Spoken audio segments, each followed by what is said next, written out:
కుమారి aunty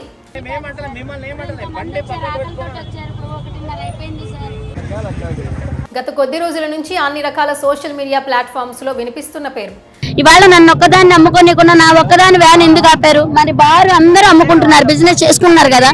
footpath మీద food అమ్ముతూ ఉండే ఆమె ఒక్కసారిగా ట్రెండింగ్ గా మారింది. గత 10 ఏళ్లుగా ఫుట్పాత్ మీద భోజనం అమ్ముకుంటూ జీవనం సాగిస్తున్న కుమారి ఎప్పుడూ లేని విధంగా ఒక యూట్యూబ్ ఛానల్ ఇంటర్వ్యూతో బాగా ఫేమస్ అయింది. మరి ఇవాళ నా బతుకు నా ఉపాధి కోల్పోతున్నానంటే మరి దానికి మరి మీరు ఏం న్యాయం చేస్తారో చేయండి. తన వంటకాలతో భోజన ప్రియులకు కడుపు నిండా భోజనం పెట్టడమే కాకుండా తద్వారా ఊహించని ఆదాయాన్ని సంపాదిస్తోంది కుమారి ఆంటీ.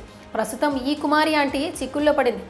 దుర్గం చెరువు కేబుల్ బ్రిడ్జ్ సమీపంలో ఉన్న ఐటీసీ కోహినూరు ప్రక్కన ఉన్న రోడ్లో మధ్యాహ్నం వేళ ఒక పాక వద్ద స్ట్రీట్ వెండర్ కుమారి ఆంటీ ఫుడ్ బిజినెస్ నిర్వహిస్తోంది. అయితే అక్కడ భోజనం చేయడం కోసం కింది స్థాయి ఉద్యోగుల నుంచి ఉన్నత స్థాయి ఆఫీసర్ల వరకు ప్రతి ఒక్కరూ వస్తుంటారు.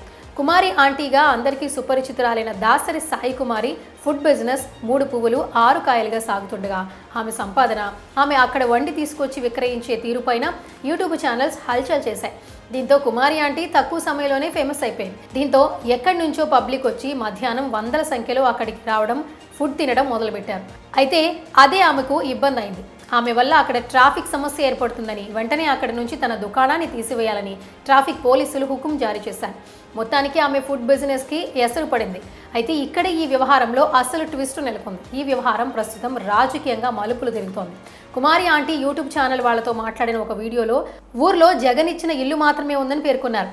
ఇక ఆ క్లిప్ను వైఎస్ఆర్ కాంగ్రెస్ పార్టీ తన సోషల్ మీడియా ఖాతాలో షేర్ చేసి సామాన్యులే మా స్టార్ క్యాంపెయినర్లు అంటూ ప్రచారం మొదలుపెట్టింది. సీఎం వైఎస్ జగన్మోహన్ రెడ్డి చెబితే వెటకారం చేసిన పెత్తందారులకు దిమ్మ తిరిగిపోయేలా చేసిన దాసరి సాయి కుమారి అంటూ సోషల్ మీడియాలో పోస్ట్ పెట్టింది వైసీపీ. ఆమె తనకంటూ ఆస్తి ఉందంటే అది జగనన్న ఇచ్చిన ఇల్లు మాత్రమే అని చెప్పడంతో మంచి చేస్తే గుర్తింపు ఇలా ఉంటుందని చంద్రబాబును, పవన్ కళ్యాణ్ను టార్గెట్ చేసి వైసీపీ పోస్ట్ చేసింది. ఈ వీడియో కారణంగా కుమారి ఆంటీని అక్కడి ట్రాఫిక్ పోలీసులు ఇబ్బంది పెడుతున్నారని మరో పోస్ట్ పెట్టారు వైసీపీ పార్టీ వాళ్ళు. మొత్తానికి చంద్రబాబు, పవన్ కళ్యాణ్ ఇద్దరికి సీఎం వైఎస్ జగన్ గారి పేరు వింటేనే వణుకు పుడుతుందని, అందుకే జగనన్న పాలనలో ఇల్లొచ్చిందని చెప్పిన చిరు వ్యాపారి అయిన సాయి కుమారి మీద అక్కడి ప్రభుత్వం చర్యలు తీసుకుంటుందని పేర్కొంది. తమ చెప్పు చేతుల్లో ఉండే ప్రభుత్వం ఉండటంతో ఆమె మీద దాడులకు ఈ దత్త తండ్రి కొడుకులు ఉసిగొల్పారని ట్వీట్ చేశారు.